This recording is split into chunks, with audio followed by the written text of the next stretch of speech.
두 가지 가능성이 있을 것 같아요. 첫 번째 가능성은 정말 이 병사가 우크라이나에 남고 싶어서 남겠다라고 했을 가능성도 있고요. 두 번째는 어쨌든 우리가 포로를 잡게 되면 신문 과정에서 여러 가지로 압박을 하는 경우가 있습니다. 그런 차원에서 우크라이나 군으로부터 약간의 어떤 답변을 강요받을 가능성도 있어요. 하지만 그런 어디까지나 가능성 차원인 것이고, 저는 뭐 그들보다 어떻게 보면 탈북 선배 아니겠습니까? 또 선배 입장에서는 어떤 대가를 치르더라도 자유가 있는 세상에서 사는 것이 훨씬 낫습니다. 지금 현재 부모와 떨어져 있고 그들이 이제 뭐 그들이 생각하는 조국, 북한이겠죠. 지금 아직까지 그들은 개화가 덜 됐으니까 그 차원에서는 뭐 이게 그들 입장에서는 뭐 나라를 배반하는 건 아니냐 이런 부담이 있을 수도 있어요. 하지만 그것보다 사실 저는 중요하게 생각하는 건 한 개인이 어떤 삶을 살아감에 있어서 완벽한 자유가 주어진 세상에서 살아보는 것 또한 매우 중요한 경험이고, 그를 통해서 생각이 많이 바뀔 수도 있다고 생각이 들거든요. 그렇기 때문에 그 두 병사가 이왕 자유의 세계에 넘어온 이상 그들이 좀 생각을 잘해서 후회가 없는 선택을 했으면 좋겠다라는 생각이 들었고요. 북한으로 돌아가고 싶다라는 의향도 은연중에 내비치는 걸로 알고 있는데, 돌아가봤자 그들한테 차려질 수 있는 건 아무것도 없습니다.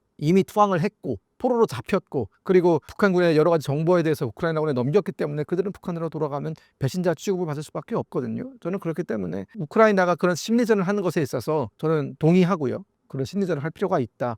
그리고 지금은 우리가 좀 강제적으로라도 그들한테 북한으로 돌아가지 말고 그냥 여기 남아라고 우리가 좀 강제적으로 요구를 할 수 있어도 그것이 결과적으로는 그들한테는 좋은 겁니다. 저는 그렇게 생각을 합니다. 네. 현실적으로는 어려움이 있어요. 왜냐하면 우크라이나 군 입장에서는 최대한 이들을 활용을 해서 러시아군에 잡혀있는 우크라이나 포로들을 빼내오는 방법도 거론이 되고 있고, 그러니까 맞교환인 거죠. 그리고 이제 이들에 대한 어떤 조사라든가 신문이나 이런 것들을 더 자세하게 더 깊게 해서 최대한 이 북한군의 진 면모를 밝혀내겠다라는 데 좀 초점을 두고 있는 것 같습니다. 그러다 보니까 이들의 어떤 조기 한국으로서의 어떤 송환 이런 건 좀 이루어질 가능성이 없다라고 저는 보고 있고, 또 한편으로는 우크라이나군이 이들을 어떤 심리전의 수단으로 활용할 수도 있어요. 그러니까 전선으로 데리고 나가서 북한군 병사들한테 봐라, 이 친구들을 봐라, 투항을 했더니 이렇게 잘 살고 있다, 이런 심리전으로 활용할 수도 있거든요. 만약 우리가 그걸 비판만 할 수는 없습니다. 지금 왜냐하면 우크라이나는 사활이 걸린 전쟁을 하고 있기 때문에 그 전쟁에서 승리하기 위해서 수단과 방법을 가리지 않는 것에 대해서 우리가 지금 이렇게 따뜻한 방구석에 앉아서 그게 옳네 틀렸네라고 얘기할 수는 없는 노릇이라고 보고요. 하지만 인도주의적인 관점에서, 그리고 어쨌든 그 두 병사는 이제는 군인이라고 보기엔 어렵죠. 투항을 했고 전투 능력을 상실을 했고 전투 의지도 상실을 했기 때문에